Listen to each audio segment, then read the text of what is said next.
അസ്സലാമു അലൈക്കും വറഹ്മത്തുള്ളാഹി തആല വബറകാതുഹു. നമ്മൾ ഇന്ന് പറയാൻ പോകുന്നത് 5ാം ക്ലാസ്സിലെ തജ്വീദിലെ 2ാം പാഠമാണ്.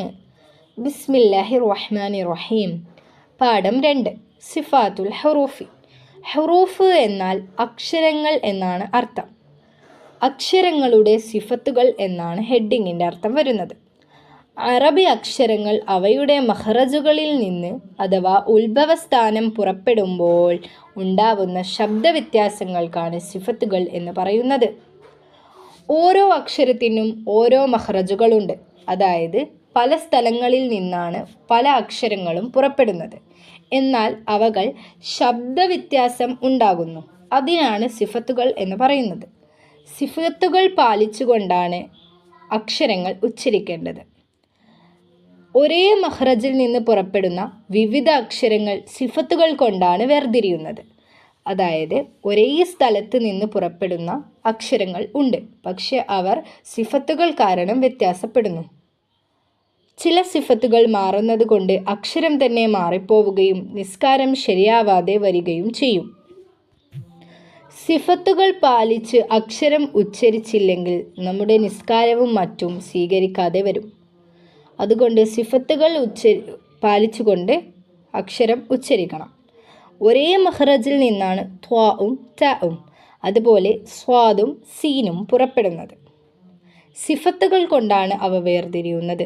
നിങ്ങൾക്ക് നോക്കിയാൽ കാണാൻ കഴിയും, ത്വാഉം തഉം എന്ന് പറയുന്നത്, അതുപോലെ തന്നെ സ്വാദും സീനും എന്ന് പറയുന്നത് നമ്മുടെ വായയിൽ നിന്ന് ഒരേ സ്ഥലത്ത് നിന്നാണ് വരുന്നത്. പക്ഷേ ത്വാ എന്നും ത എന്നുമാണ് നമ്മൾ ഉച്ചരിക്കുന്നത്.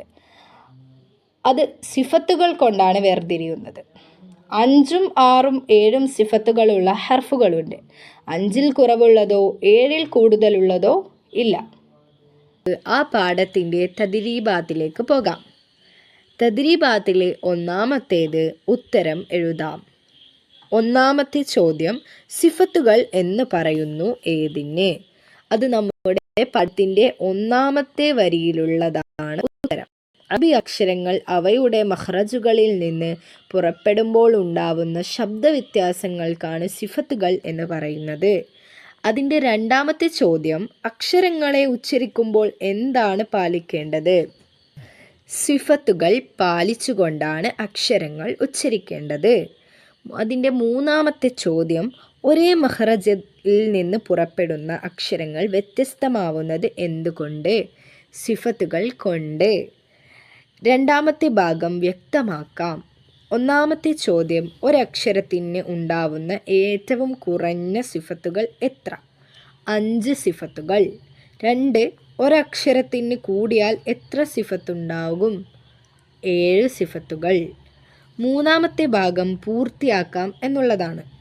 1, ചില സിഫത്തുകൾ ഡാഷ് യാവാതെ വരികയും ചെയ്യും.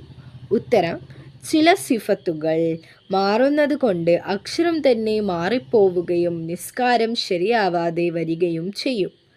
2, 5ൽ ഡാഷ് ഇല്ല.